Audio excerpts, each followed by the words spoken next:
आप देख रहे हो कॉन्सेप्ट कैप्सूल और आज मैं आपको पढ़ाने वाली हूँ क्लास 10 का chapter number 2 that is acid base and salt. Okay, first what is meaning of acid and base. सबसे पहले तो वो पता होना चाहिए, राइट. What is acid? कोई भी सब्सटेंस ले लो, जस्ट अ मिनट.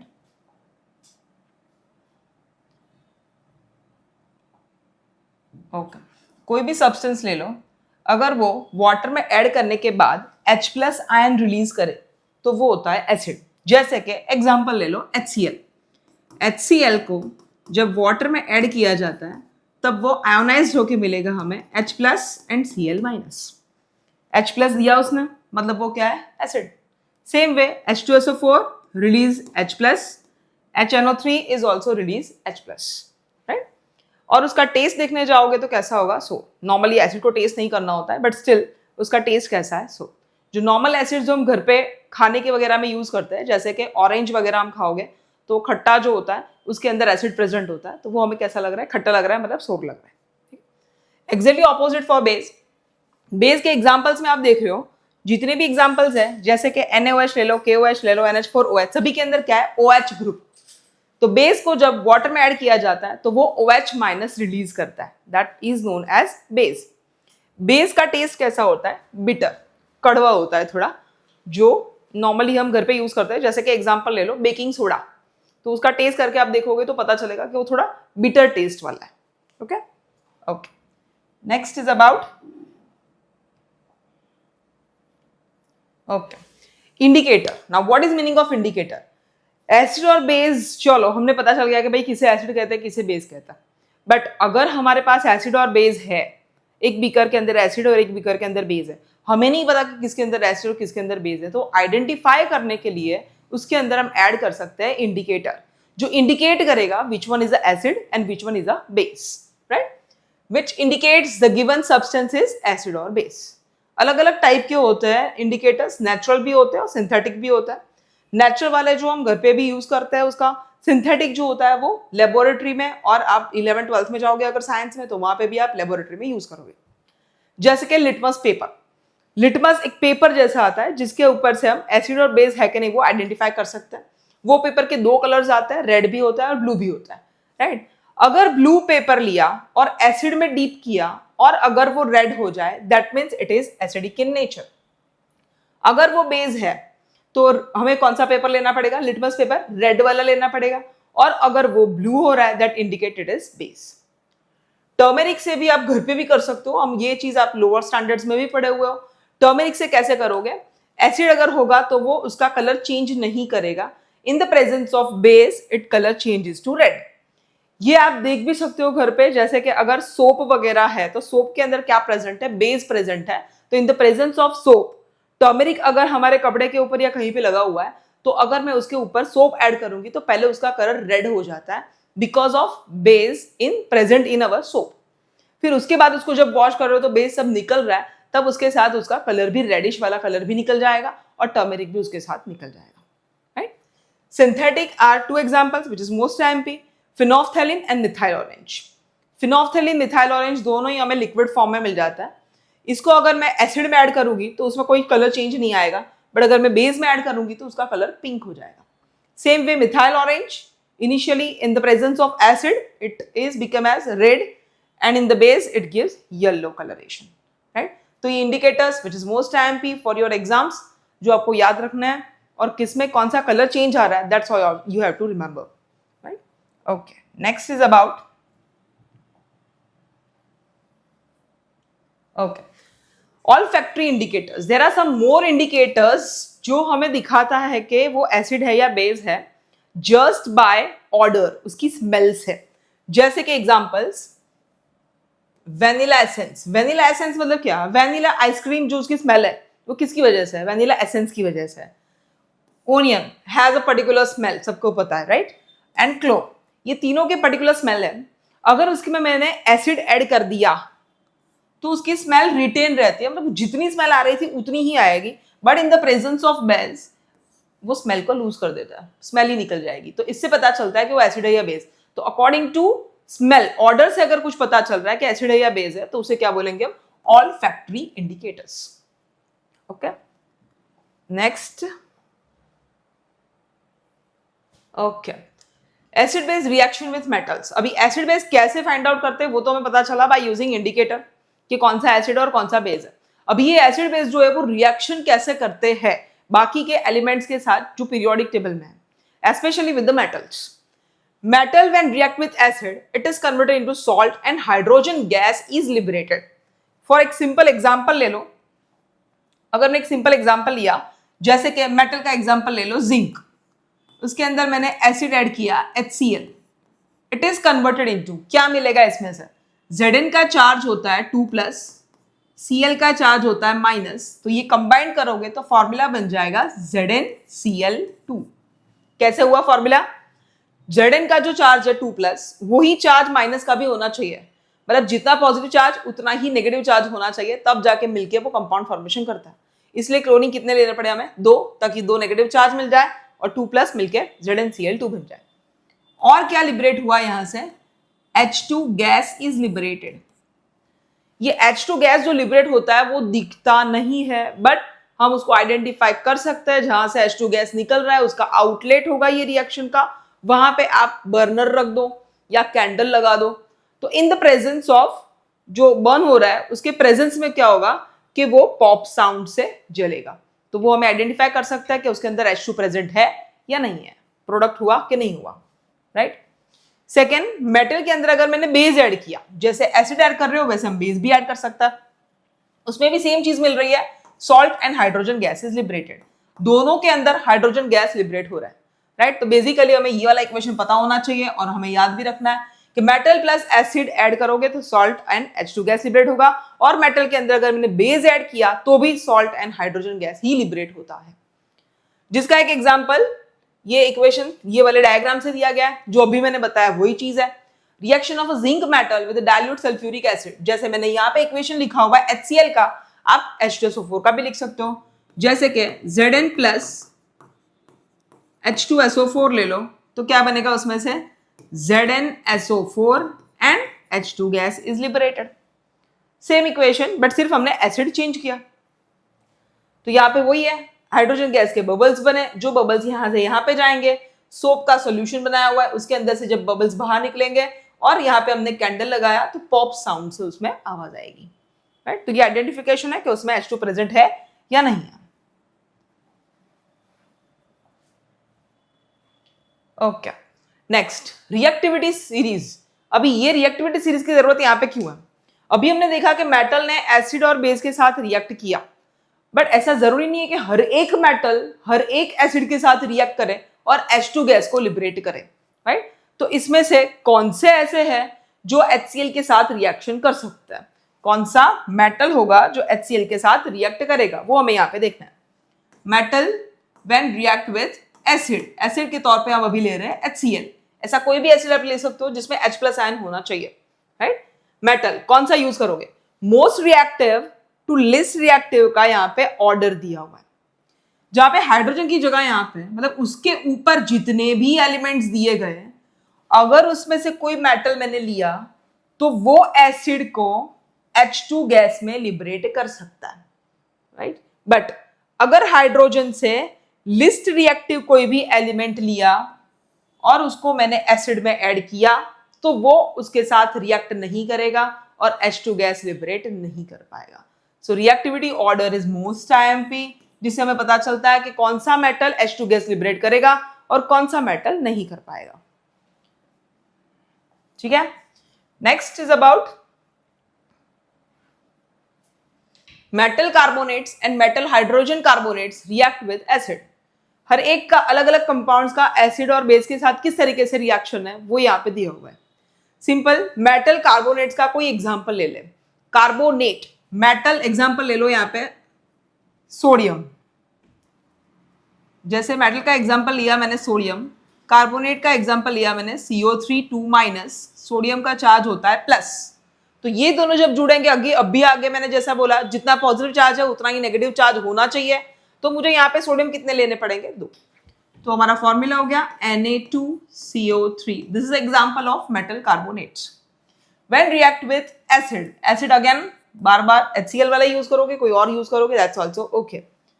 क्या बनेगा इसके अंदर से? Na प्लस होता है, Cl माइनस होता है, माइनस प्लस जुड़ जाएगा, क्या बन गया NaCl plus, because of CO3 carbonate में होता ही है तो उसमें से लिबरेट होगा CO2 and because of this hydrogen and oxygen water molecule भी यहाँ पे लिबरेट होगा। तो ये हो गया उसका answer, salt formation, that means NaCl जो हम डेली लाइफ में यूज करते हैं, common salt. Okay, same way reaction with the metal hydrogen carbonate, metal hydrogen carbonate, यही मेटल हम वापस से यूज करें, अगर मेटल ले लिया मैंने Na, hydrogen H, carbonate CO3, इसका चार्ज होता है 2-, सोडियम का प्लस और हाइड्रोजन का भी प्लस, 2 प्लस ऑलरेडी हो चुके, तो यहाँ पे मुझे सोडियम 2 लेने की जरूरत नहीं है और सबको मिला दो, we get a formula that is NaHCO3। When this is react with acid, वो भी सेम प्रोडक्शन देगा, मतलब उसमें से भी बन रहा है NaCl, CO2, NH2O। तो फिर ये दो अलग अलग रिएक्शन की जरूरत क्या है, राइट? जब इक्वेशन को बैलेंस करने जाओगे, यहाँ पे सोडियम कितने हैं 2, तो मुझे यहाँ पे आगे 2 ऐड करना पड़ेगा, राइट? क्लोरीन कितने हो गए 2, तो मुझे यहाँ पे भी 2 ऐड करना पड़ेगा, हाइड्रोजन 2, यहाँ पे भी 2, कार्बन 1, ऑक्सीजन 3 और यहाँ पे भी 3, सो इक्वेशन इज बैलेंस्ड। जबकि ये वाला इक्वेशन मेरा पहले से ही बैलेंस्ड है, राइट? ये क्या इंडिकेट करता है कि इसकी कंपैरिजन में इसकी क्वांटिटी मेरे को डबल चाहिए, तब जाके प्रोडक्शन होता है, और यहाँ पे इसकी जितनी ही क्वांटिटी HCl की चाहिए तब जाके प्रोडक्शन होता है। सेकेंड वाला जो रिएक्शन है वो ज्यादातर यूज होता है टू आइडेंटिफिकेशन ऑफ एसिड। किस तरीके से, अगर मैंने एसिड, कोई भी एसिड लिया, या फिर घर पे हम नींबू ले लेंगे, लेमन ले लेंगे, या फिर ऑरेंज ले लेंगे, उसका मैंने पल्प निकाल लिया, लिक्विड फॉर्म में कन्वर्ट कर दिया, और उसके अंदर मैंने ऐड किया NaHCO3। What is name of NaHCO3? Sodium hydrogen carbonate. अगर मैंने उसके अंदर ऐड किया तो क्या होने वाला है रिएक्शन में? NaCl तो बन जाएगा, वाटर भी बनेगा एंड CO2 बनेगा। CO2 जब कहीं पे भी बनता है तो उसमें क्या मिलता है हमें? बबल फॉर्मेशन होता है, जैसे सिंपल सॉफ्ट ड्रिंक्स में होता है ना, जैसे अगर सॉफ्ट ड्रिंक लेके आए हो, जैसे कि कोका कोला ले लो या कोई भी ऐसा ड्रिंक जिसके अंदर सोडा प्रेजेंट है, तो उसको अगर ओपन करते हैं जब, तो क्या होता है उसमें से बबल्स होना शुरू होता है। किसका? CO2 गैस लिबरेट होना शुरू हो रहा है। सेम चीज यहाँ पे भी CO2 गैस लिबरेट हो रहा है। तो CO2 गैस जब लिबरेट होता है तो यहाँ पे हम पता चल जाता है कि हमने जो ऐड किया है वो क्या है? एसिड है, क्योंकि एसिड ही ऐसा है जो NaHCO3 के साथ रिएक्शन करके CO2 गैस को लिबरेट कर सकता है। Okay, next is about passing, वही जो अभी हमने पढ़ा वही चीज को थोड़ा और इलोबरेट करके यहाँ पे दिया हुआ है। Passing carbon dioxide gas through calcium hydroxide solution. क्या लिया है यहाँ पे? Sodium carbonate. सोडियम कार्बोनेट मतलब अभी हमने किया था, क्या उसका formula? What is formula of sodium carbonate?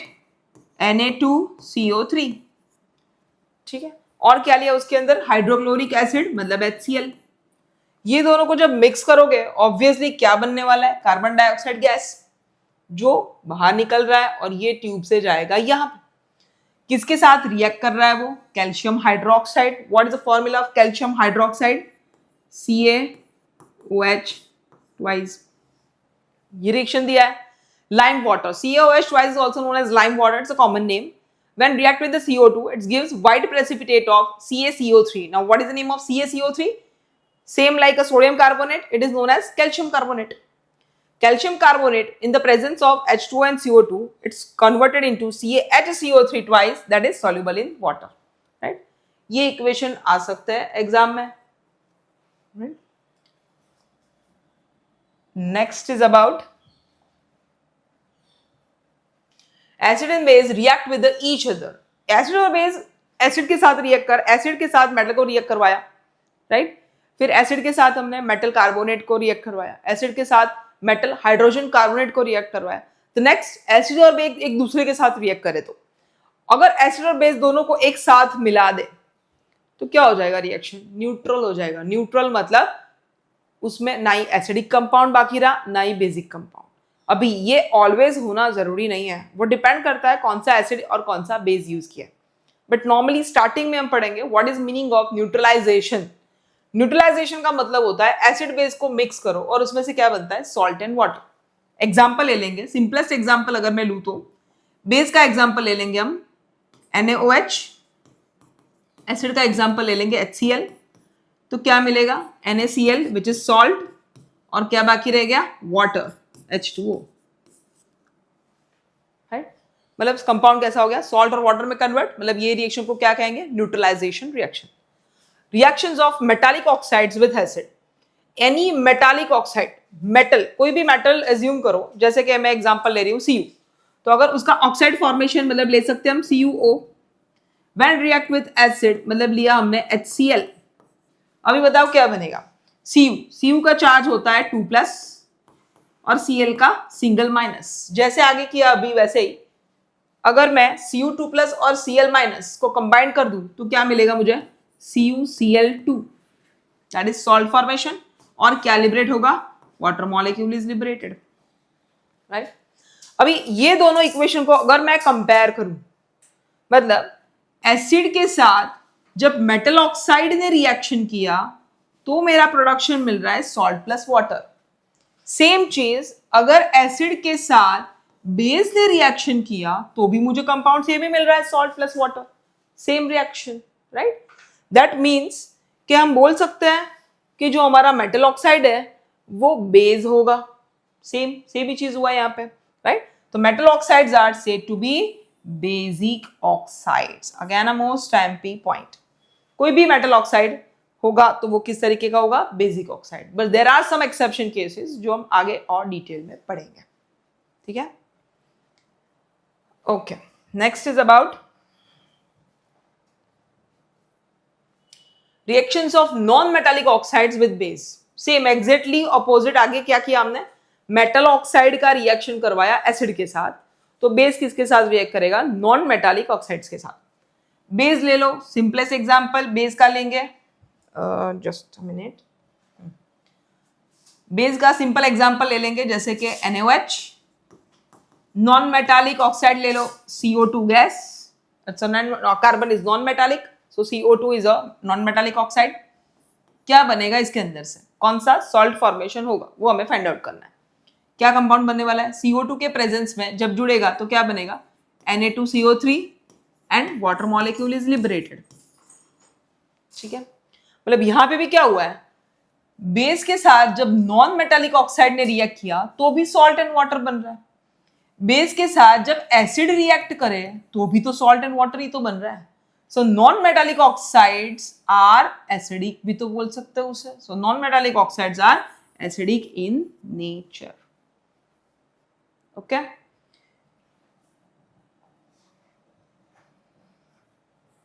Next, what happened to acid और बेस इन वाटर सॉल्यूशन। अगर मैंने उसको वाटर में ऐड किया तो क्या होगा, अगर मैंने लिया HCl और वाटर में ऐड कर दिया तो क्या बनने वाला है, H+ एंड Cl-, ठीक है।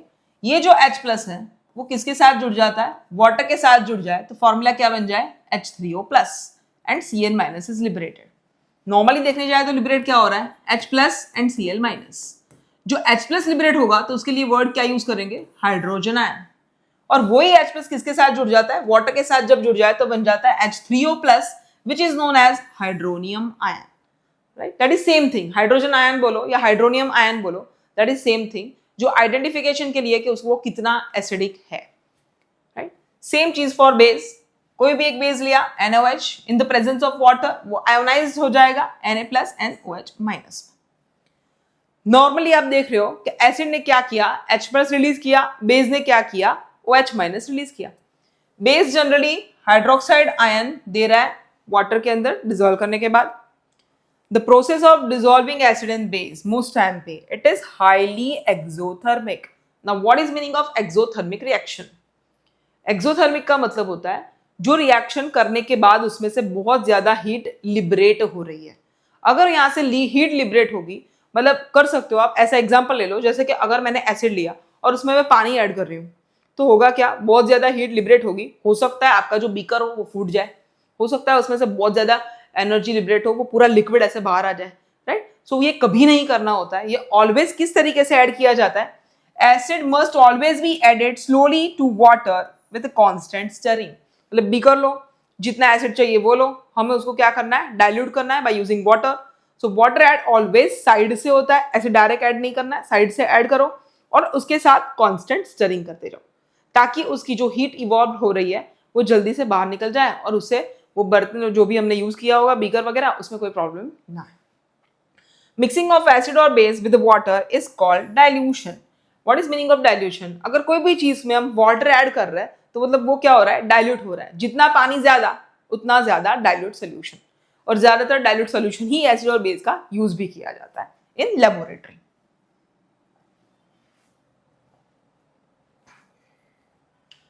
Next and the most MP is about pH scale. Now what is meaning of pH scale, और ये पीएच स्केल क्यों जरूरी है? एसिड और बेस तो हमने जान लिया पहले ही आगे कि किस तरीके से बोल सकते हो कि कौन सा एसिड है और कौन सा बेस है, पर अभी हमें देखना है कि एग्जिट उसकी पीएच कितनी होगी। Now what is meaning of pH? PH का फॉर्मूला होता है minus log concentration of H plus. Concentration of H plus मतलब अगर मैंने एसिड को पानी में ऐड किया है और वो डिसॉल्व हो चुका है तो क्या रिलीज करेगा? H प्लस आयन रिलीज करेगा। तो कितना H प्लस आयन रिलीज कर रहा है वो हो गया उसका कॉन्सेंट्रेशन। अगर उसका लॉगरिथम निकाला विथ नेगेटिव साइन उसे बोलेंगे हम पीएच। पीएच की रेंज कहां से कहां होती है? 0 से लेके 14 तक की रेंज होती है। पीएच के अंदर जो P है वो क्या इंडिकेट कर रहा है? पोटेंस, मतलब उसका पावर इंडिकेट कर रहा है। PH range is 0 to 14।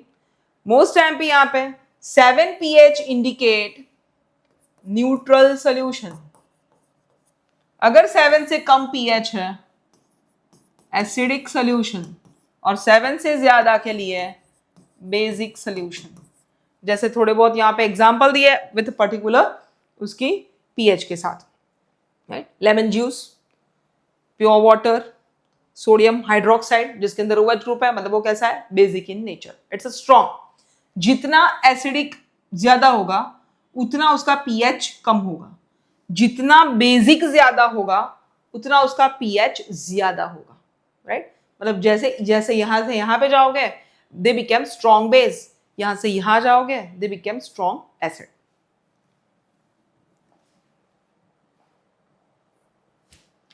Okay, तो पीएच के बारे में जो पढ़ा वो पीएच हमारी डेली लाइफ में बहुत ज्यादा इंपॉर्टेंट है।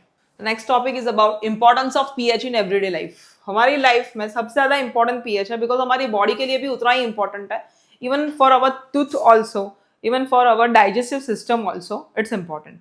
तो किस तरीके से इंपॉर्टेंट है वो यहाँ पे देखेंगे। Are plants and animals pH sensitive? Yes, they are pH sensitive. क्यों? Our body works with in the pH range, just a minute. PH range हमारी बॉडी का कितना है? 7 to 7.8। उतना ही पीएच हमारे स्टमक में होना चाहिए, और वो किसकी वजह से है? Because of presence of acid, right? When the pH of rain water, अगर रेन वाटर की बात करें तो रेन वाटर में नॉर्मली पीएच नॉर्मल ही होना चाहिए बिकॉज वो प्योर वाटर ही है, बट फिर भी उसकी पीएच कभी कभी बहुत ही ज्यादा कम हो जाती है बिकॉज ऑफ इंडस्ट्रीज की वजह से। जो गैस निकलता है वो एटमॉस्फेयर में जाता है और जिसकी वजह से जब रेन आता है तो वो गैसेस भी साथ में आता है, राइट? तो वो सब जो है उसकी वजह से उसका पीएच कितना हो जाता है? अराउंड 5.6, जिसकी वजह से उसे क्या बोलेंगे अब? Acid rain. एसिड रेन जब होती है वो पानी कहाँ जाएगा? जो भी हमारे वाटर के जो कंपाउंड्स है वो सभी के अंदर, जैसे कि पानी के अंदर, रिवर के अंदर जा सकता है। तो रिवर में जब जाएगा तो होगा क्या? उसकी पीएच कम हो जाएगी, मतलब एसिडिक कैरेक्टर बढ़ गया। एसिडिक कैरेक्टर बढ़ेगा मतलब उसके अंदर जो एक्वेटिक लाइफ के एनिमल्स हैं उसको दिक्कत आना शुरू हो जाएगा बिकॉज वो उनको जो पीएच चाहिए वो पीएच सिंपल वाटर में होता है, रेन वाटर में तो पीएच बहुत ही ज्यादा कम है, एसिडिक सॉल्यूशन ज्यादा है। Plants require a specific range, pH range for their healthy growth. उसको भी plants is also required a specific pH, तभी वो सही से ग्रोथ करेगा, राइट? पीएच इन अवर डाइजेस्टिव सिस्टम, जो आगे हमने बोला कि हमारी पीएच की रेंज क्या होनी चाहिए। हमारे स्टमक के अंदर हाइड्रोक्लोरिक एसिड मतलब कि HCl प्रेजेंट होता है डाइल्यूटेड फॉर्म में, right? It helps in the digestion of food. Food को डाइजेस्ट करने के लिए थोड़ा बहुत एसिड चाहिए, एसिड के साथ वो रिएक्ट करेगा और वो छोटे छोटे पार्ट में कन्वर्ट हो जाएगा और वो हमें डाइजेस्ट हो जाएगा। ड्यूरिंग इनडाइजेशन में होता क्या? हमने बहुत ज्यादा कुछ ऑयली खा लिया या फिर बहुत ज्यादा तीखा खा लिया, तब वो एसिडिक कैरेक्टर को बढ़ा देता है। नॉर्मली जो होना चाहिए बॉडी के अंदर उससे ज्यादा हो जाता है, and because of we feel acidity, uncomfortness होता है, हमें कंफर्ट बहुत ज्यादा होता है, एंड अनकंफर्टनेस की वजह से हमें क्या लेना पड़ रहा है? इरिटेशन भी होता है उसके अंदर, और जिसकी वजह से हमें क्या लेना पड़ रहा है? Antacids, they are known as antacids. एंटा मतलब उससे अपोजिट, एसिड से अपोजिट क्या है? बेस। तो हम बेस लेंगे वो एसिडिटी को कम करने के लिए, और ज्यादातर बेस कौन सा यूज होता है? Magnesium hydroxide. Now what is the formula of magnesium hydroxide? MgOH twice, जिसे क्या बोलता है? Milk of magnesium. वो एकदम माइल्ड बेस है तो बॉडी के लिए भी सुटेबल है। जैसे ही अंदर जाएगा, जो एक्स्ट्रा एसिड बना हुआ है बिकॉज ऑफ एसिडिटी, उसके साथ रिएक्ट करके उसको वो न्यूट्रलाइज कर देगा, और बाकी जो हमारी बॉडी को एसिड चाहिए उतना ही एसिड रखेगा और बाकी को बैलेंस कर देगा। pH changes as a cause of tooth decay, again a most important, tooth decay मतलब टूथ का टूट जाना, सड़ जाना, तो वो भी किसकी वजह से हो रहा है? High pH। pH जितना कम, एसिडिक कैरेक्टर उतना ज्यादा, right? Tooth decay starts when the pH of the mouth is lower than 5.5। Mouth का pH 5.5 होना चाहिए, उससे कम नहीं हो जाना चाहिए। उससे कम मतलब एसिडिक कैरेक्टर बहुत ज्यादा हो गया। टूथ इनेमल्स, टूथ के ऊपर एक लेयर होता है, वो किससे बना होता है? Calcium hydroxy apatite. ये होता क्या एक्चुअली? कैल्शियम फॉस्फेट का ही फॉर्मूला है। कैल्शियम फॉस्फेट का crystalline form is known as calcium hydroxy apatite. Now what is the formula of calcium phosphate? Calcium का चार्ज होता है 2+ एंड फॉस्फेट इज PO4 3-। अब ये दोनों मिला के हम कंपाउंड कैसे बनाएंगे? एक का चार्ज इवन नंबर में और एक का चार्ज ऑड नंबर में। जब इस तरीके का चार्ज होता है तो सिंपल, इसका जो चार्ज है वो हो जाएगी कैल्शियम की क्वांटिटी, और इसका जो चार्ज है वो हो जाएगी PO4 की क्वांटिटी। तो कैल्शियम मुझे कितना लेना पड़ेगा? 3 टाइम्स, एंड PO4 मुझे कितना लेना पड़ेगा? 2 times. This is the formula of calcium phosphate. Okay, is a hardest substance in the body, सबसे ज्यादा हार्ड पार्ट है वो बॉडी का। It does not dissolve in water but is corroded when the pH of the mouth is below 5.5। उससे भी कम, 5.5 से कम उसका pH हो जाएगा, मतलब बहुत ज्यादा एसिड हो चुका है मुंह के अंदर, तब वो जो इनेमल है, वो इनेमल वो एसिड के साथ रिएक्ट करता है और वो कोरोडेड हो जाता है, और धीरे धीरे वो जो एनिमल का पार्ट है वो निकलना शुरू हो जाता है। और वो अगर निकल गया तो उसके बाद तो बचेगा हमारे टीथ के ऊपर के सिर्फ क्या बचेगा? कैल्शियम, जो इजीली ब्रेकेबल है, डीके हो जाएगा, टूट जाएगा। बैक्टीरिया प्रेजेंट, ये क्यों हो रहा है? उसका रीजन, जो माउथ के अंदर बैक्टीरिया प्रेजेंट होता है, वो बैक्टीरिया की वजह से एसिड प्रोड्यूस होता है। वो बैक्टीरिया बनता कैसे है? बहुत ज्यादा शुगर खाने से और फूड पार्टिकल्स अंदर रह जाने से। तो सबसे इंपॉर्टेंट है, जब भी खाओ उसके बाद आपको क्या करना है? कुल्ला करना पड़ेगा, और अदरवाइज 2 बार एटलीस्ट सुबह और रात को सोने से पहले ब्रश करना चाहिए। इससे क्या होता है कि वो एसिडिक कैरेक्टर उसका बैलेंस हो जाता है। क्यों बैलेंस होता है? टूथपेस्ट जो हम यूज करते हैं उसके अंदर क्या होता है? Base.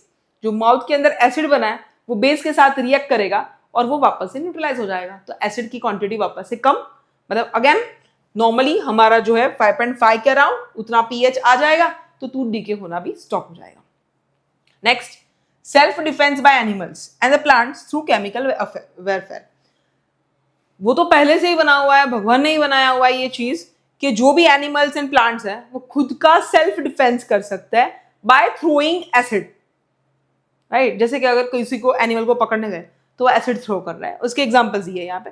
You mean stuck, honey bee की बात करें अगर, honey stings leaves an acid which cause pain and irritation. अगर उसको पकड़ने जाओगे तो वो एसिड थ्रो करेगा हमारे ऊपर, जो हमें इरिटेशन करेगा स्किन के ऊपर, तो वो ज्यादातर फिर कोई जाएगा नहीं उसके पास, राइट? तो इस तरीके का बनाया हुआ है भगवान ने कि वो एसिड थ्रो कर रहा है और खुद का डिफेंस कर रहा है। ओके, तो ये हो गए important points. This is also important because ये क्वेश्चन आता है, लॉन्ग क्वेश्चन में आ सकता है।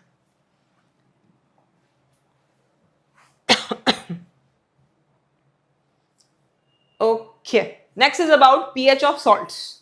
What is meaning of salts? वो अभी हमने किया था। सॉल्ट कैसे बनता है? एसिड और बेस को मिक्स करके ही सॉल्ट बना हुआ है। कोई भी सॉल्ट आपको दिया जाए, जैसे कि sodium chloride, just a minute, जैसे कि एग्जांपल दिया है आपको सोडियम क्लोराइड, तो सोडियम क्लोराइड जो है वो किस तरीके का है? एसिडिक है, न्यूट्रल है या बेसिक है? वो कैसे पता चले? सॉल्ट एसिडिक बेसिक कैसे पता चले? सिंपल, कोई भी सॉल्ट हो उसको वाटर में ऐड कर दो। आगे स्टार्टिंग में ही हमने पढ़ा कि एसिड और बेस को जब मिक्स किया जाता है तो उसमें से क्या बनता है? Salt and water. तो सॉल्ट एंड वाटर को मिक्स करोगे तो क्या बनेगा, एसिड एंड बेस, राइट। तो यहां से एसिड और बेस कौन सा बनने वाला है, Na+ Cl- H+ and OH-। इसका पॉजिटिव इसके नेगेटिव के साथ जुड़ के बन गया NaOH, और इसका नेगेटिव इसके पॉजिटिव साथ जुड़ गया, बन गया HCl। तो one became base and one became acid. जो बेस बना है वो कैसा है, स्ट्रॉन्ग। जो एसिड बना है वो भी कैसा है, स्ट्रॉन्ग। अगर जो भी एसिड और बेस है वो दोनों ही स्ट्रॉन्ग होंगे तो फाइनली जो हमारा सॉल्ट होगा वो कैसा बनने वाला है, neutral.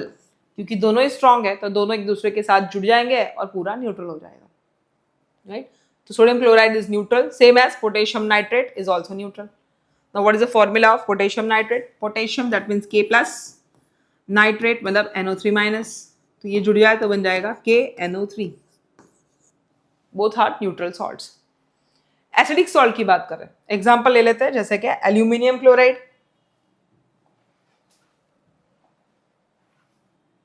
Okay, second example is about aluminium chloride. Formula of aluminium chloride is AlCl3।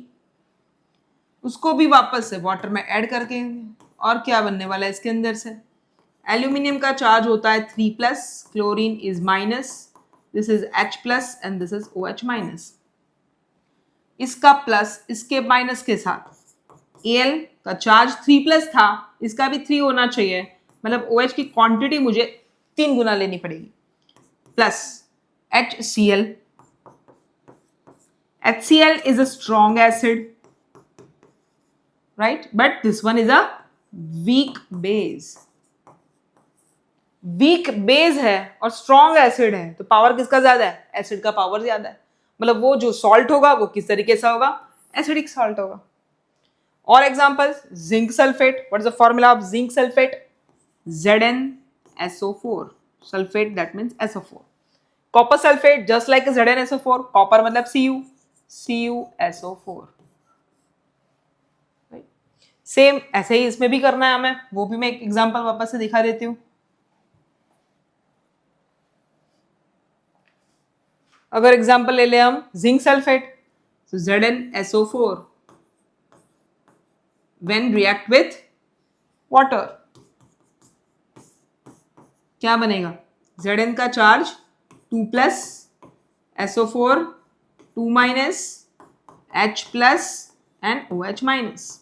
इसका पॉजिटिव इसके नेगेटिव के साथ, Zn का चार्ज 2+ है तो मुझे OH की क्वांटिटी ट्वाइस लेनी पड़ेगी, प्लस H+ एंड SO4 2-, ये 2- है मतलब हाइड्रोजन मुझे 2 लेने पड़ेंगे, H2SO4।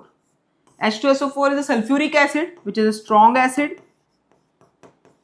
and this is weak base। तो अगेन स्ट्रॉन्ग जो भी होगा उसके अकॉर्डिंग वो न्यूट्रल मुझे सॉल्ट का नेचर मिलेगा। So this is also acidic in nature, ठीक है। Next is about basic salt, sodium acetate. Formula of sodium acetate, acetate मतलब CH3COO, it's acetate sodium Na। Sodium carbonate ये हमने आगे भी यूज किया था अभी, Na2CO3। सोडियम हाइड्रोजन कार्बोनेट ये भी हमने आगे किया था, NaHCO3। ये तीनों भी कैसे है, बेसिक इन नेचर। कैसे हुए बेसिक, अगर इसका एग्जांपल ले लूं मैं, CH3COO Na when react with water किस में जाएगा कन्वर्ट, ये हो जाएगा माइनस, Na+, इसमें से H+ एंड OH-। ये प्लस पार्ट जाएगा नेगेटिव के साथ, सो बनने वाला है यहाँ पे CH3COOH एंड दूसरा बनेगा NaOH। NaOH is a strong base, जबकि ये कैसा है, वीक एसिड। अभी कौन स्ट्रॉन्ग आ गया, बेस। तो पूरा जो मेरा सॉल्ट था वो किस तरीके से बिहेव करेगा, बेस की तरह बिहेव करेगा, so it is known as basic salt. तो हम कैसे भी कोई भी सॉल्ट को वाटर में ऐड करके एसिड और बेस में कन्वर्ट करके आइडेंटिफाई कर सकते हैं कि वो एसिडिक होगा या बेसिक होगा, राइट। तो इसके ऊपर से एक टेबल बनाया है यहाँ पे, salt of strong acid and strong base. अगर दोनों ही स्ट्रॉन्ग है तो उसकी पीएच कितनी होने वाली है, एग्जैक्ट 7, मतलब सॉल्यूशन कैसा, न्यूट्रल। एसिड बेस मिलके क्या हो गया, न्यूट्रलाइजेशन। सेकेंड, दोनों ही वीक है तो भी सेम, जितना स्ट्रॉन्ग का था वैसे ही हो गया यहाँ पे भी। Again 7 pH, solution became neutral. But अगर सॉल्ट मेरा strong acid and weak base है, जो स्ट्रॉन्ग होगा उसकी इफेक्ट होगी, तो ये स्ट्रॉन्ग है तो ओवरऑल पीएच भी कैसी मिलेगी मुझे, 7 से कम, बिकॉज एसिडिक की पीएच कितनी होती है, less than 7। That means it is acidic in nature. Exactly opposite, अगर मैंने वीक एसिड और स्ट्रॉन्ग बेस लिया तो किसकी इफेक्ट होगी, बेस की इफेक्ट होगी, और मेरी पीएच कितनी मिलेगी, 7 से ज्यादा, which is known as basic in nature. Okay, कोई भी डाउट हो तो हम और भी वीडियोस इसमें बनाएंगे। और एक चीज कि इसके अंदर इसके थोड़े रील्स भी आपको मिलेंगे, जिसमें आपको मिल जाएगा कि छोटे छोटे प्रैक्टिकल्स जो यहाँ पे हम कर रहे हैं, जैसे कि आगे हमने एक प्रैक्टिकल अभी देखा था और मैंने बोला था कि हम कर सकते हैं, जैसे कि पीएच की रेंज अगर आपको ये पता है उसके कलर्स, तो उसके ऊपर से आप फाइंड आउट कर सकते हो कि एग्जैक्ट पीएच कितनी होगी बाय शोइंग द कलर्स। जैसे कि अगर कोई सोल्यूशन है एसिड या बेस, उसके अंदर मैं ऐड कर रही हूँ ये पीएच पेपर या पीएच का solution, that is known as indicator. कोई भी इंडिकेटर ऐड किया तो क्या होगा, उसका कलर चेंज हो जाएगा, हो सकता है रेड, ऑरेंज, ग्रीन, ब्लू। अगर उसका कलर एग्जैक्ट मैच हो रहा है, किसके साथ मैच कर रहा हो, ये टेबल के साथ, अगर मैच हो रहा है तो उसके अकॉर्डिंग आपको उसकी पीएच मिल जाएगी, राइट। तो ये पीएच का एक्सपेरिमेंट कर सकते हैं हम। और कौन सा एक्सपेरिमेंट कर सकते हो, जैसे कि अभी एग्जाम्पल किया था हमने यहाँ पे, तो मेटल कार्बोनेट जब कार्बन डाइऑक्साइड लिबरेट किया, मैंने बोला था आगे कार्बन डाइऑक्साइड मतलब CO2 जब लिबरेट होगा तो उसमें से क्या मिलेगा, बबल फॉर्मेशन। ये भी इजीली आप घर पे भी कर सकते हो। सिंपल सिट्रिक एसिड मतलब ऑरेंज ले लो, उसका सा थोड़ा सा पल्प निकाल लो, उसका लिक्विड फॉर्म में कन्वर्ट करो, जूस बना दो और उसके अंदर ऐड कर दो NaHCO3। NaHCO3 मतलब क्या है, बेकिंग सोडा, जो हम घर पे भी सब जगह पे यूज करते ही है, राइट। बेकिंग सोडा सा जैसे ही ऐड करोगे उसके अंदर बबल्स आना शुरू हो जाएगा, that indicate CO2 gas is liberated, right. तो ये भी हम कर सकते हैं, ये भी आपको मिल जाएगा आगे। Reactivity order is most IMP that you have to remember, because इससे हमें पता चलता है कि कौन से एलिमेंट्स है जो एसिड के प्रेजेंस में H2 गैस को लिबरेट कर सकते हैं और कौन से एलिमेंट्स नहीं कर पाएंगे। तभी तो है सिल्वर एंड गोल्ड HCl के साथ रिएक्ट ही नहीं कर रहे, क्यों, क्योंकि इसकी रिएक्टिविटी हाइड्रोजन से कम है, राइट। हाइड्रोजन गैस लिबरेट, ये भी मैंने बताया कि कैसे पता चलता है, इट्स वैसे देखने से पता नहीं चलता है because it's a colourless gas. But हाँ, अगर ऊपर मैंने जहां पे H2 गैस निकल रहा है वहां पे ऊपर अगर मैंने बर्नर या फिर कैंडल लगा दिया तो पता चलेगा, क्योंकि इन द प्रेजेंस ऑफ बर्नर ये क्या हो जाएगा, पॉप साउंड से जलेगा, तो पता चल जाएगा।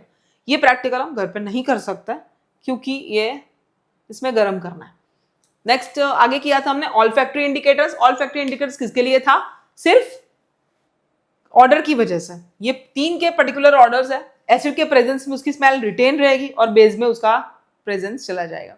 ये भी सिंपल एग्जांपल्स है, जैसे कि आप ओनियन ले लो और वो उसकी स्मेल अगर आनी चाहिए, या फिर वेनिला एसेंस ले लो, उसके अंदर एसिड ऐड कर दो। एसिड मतलब क्या ऐड कर दोगे, लेमन का जूस ऐड कर दो, तो उसका जो स्मेल है वो रिटेन रहेगा, ऐसे कैसे ही रहेगा। बट अगर उसके अंदर मैंने बेस ऐड कर दिया, जैसे कि बेकिंग सोडा ऐड कर दिया, या फिर डिश वॉश जो वॉशर जो आता है, वो लिक्विड जो आता है वो ऐड कर दिया, क्योंकि उसके अंदर भी बेस प्रेजेंट होता है, तो वो ऐड किया तो उसकी स्मेल वो लूज करेगा। नेचुरल इंडिकेटर्स, टर्मेरिक वाला प्रैक्टिकल तो आप 7th स्टैंडर्ड में आई थिंक करते हो। तो टर्मेरिक का अगर सेम चीज एसिडिक है या बेसिक, वो जानने के लिए क्या करना है, छोटा सा कपड़ा ले लो, उसके ऊपर आप हल्दी लगा दो और उसके ऊपर एसिड ऐड करोगे या बेस ऐड करो। सिंपल एसिड और बेस कौन सा यूज कर रहे हो, जो आगे यूज किया वही, या तो सिट्रिक एसिड, वो किसके अंदर प्रेजेंट होता है, कोई भी खट्टे वाले फलों के अंदर, तो वो आप यूज कर सकते हो, या फिर आप यूज कर सकते हो लेमन यूज कर सकते हो, राइट। तो वो कलर चेंज नहीं करेगा, बट जैसे उसके अंदर आपने सोप ऐड किया उसके ऊपर, तो वो उसका कलर पूरा चेंज कर देगा, राइट। ओके।